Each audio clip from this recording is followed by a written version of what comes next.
Doctor Sarvepalli Radhakrishnan जी के जीवन के परिचय पर कुछ प्रकाश डालेंगे, जिनके नाम पर शिक्षक दिवस मनाया जाता है।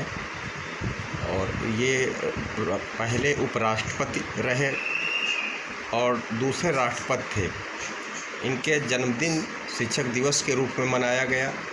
स्वतंत्रता के बाद भारत में आधुनिक शिक्षा की नींव रखने में इनका बहुत बड़ा योगदान था। 5 सितंबर को डॉक्टर सर्वपल्ली राधाकृष्णन की जयंती के रूप में मनाया जाता है। यह एक प्रसिद्ध विद्वान, भारत रत्न, इनको भारत रत्न का पुरस्कार मिला। भारत के दूसरे राष्ट्रपति भी थे। उनका जन्म 5 सितंबर 1888 को हुआ था। तमिलनाडु के एक गांव में शिक्षाविद के रूप में वे रहे। एक प्रतिष्ठित शिक्षाविद थे और एक महान शिक्षक थे। एक महान दार्शनिक और राजनेता थे। डॉक्टर सर्वपल्ली राधाकृष्णन ने भारत की शिक्षा प्रणाली को बढ़ाने में बहुत महत्वपूर्ण भूमिका निभाई थी।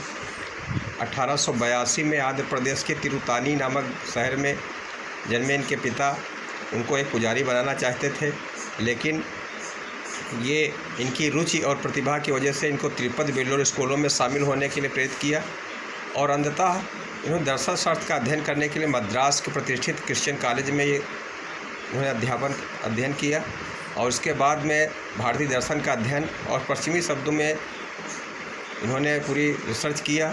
छात्रों के बीच उनकी लोकप्रियता मद्रास के प्रेसिडेंसी कॉलेज कलकत्ता विश्वविद्यालय में चरम पर थी, जहां उन्होंने एक प्रोफेसर के रूप में काम किया। बाद में उन्होंने आंध्र विश्वविद्यालय और बनारस हिंदू विश्वविद्यालय दोनों के कुलपति के रूप में कार्य किया। ऑक्सफोर्ड विश्वविद्यालय की ओर से ये मान्यता थी।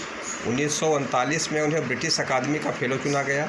राधाकृष्णन 1949 से 1952 तक सोवियत सोशलिस्ट रिपब्लिक के राजदूत थे और 1952 से भारत के उपराष्ट्रपति बने। 1962 में उन्हें भारत के दूसरे राष्ट्रपति के रूप में चुना गया। 1918 में डॉक्टर राधाकृष्णन को मैसूर विश्वविद्यालय में दर्शन शास्त्र के प्रोफेसर के रूप में नियुक्त किया गया था। 3 साल बाद उन्हें कलकत्ता विश्वविद्यालय में किंग जॉर्ज पंचम में मानसिक और नैतिक विज्ञान के अध्यक्ष के रूप में नियुक्त किया गया। डॉक्टर राधाकृष्णन ने जून 1926 में ब्रिटिश साम्राज्य के विश्वविद्यालयों की कांग्रेस में कलकत्ता विश्वविद्यालय का प्रतिनिधित्व किया। सन 1926 में हार्वर्ड विश्वविद्यालय में दर्शन शास्त्र की अंतर्राष्ट्रीय कांग्रेस का प्रतिनिधित्व किया। 1946 से 1952 के दौरान यूनेस्को में भारतीय प्रतिनिधिमंडल के नेता थे। डॉक्टर राधाकृष्णन ने 1949 से 52 के दौरान यूएसएसआर में भारत के राजदूत के रूप में राजनयिक के रूप में कार्य किया। वह भारत की संविधान सभा के सदस्य भी थे। स्वतंत्रता के बाद 1948 से 49 में विश्वविद्यालय शिक्षा आयोग की अध्यक्षता भी इन्होंने किया। उनका कहना था कि मन का मताधिकार, पूर्वाग्रह, कट्टरता से मुक्ति और साहस आवश्यक है। राधाकृष्णन ने सभी धर्मों के आध्यात्मिक और नैतिक पहलुओं पर शिक्षा में विशेष जोर दिया। तो इनका मानना था कि एक शिक्षक राष्ट्र का निर्माता होता है। शिक्षक बच्चों का अच्छा से निर्माण करे ताकि बच्चे जो है उनमें नैतिकता हो, शिक्षण हो। और उन्होंने फिलॉसफी पर बहुत सारी कई बुकें इन्होंने लिखी।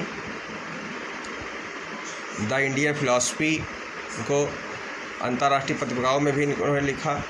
तो ये काफ़ी चर्चित नेता के रूप में रहे।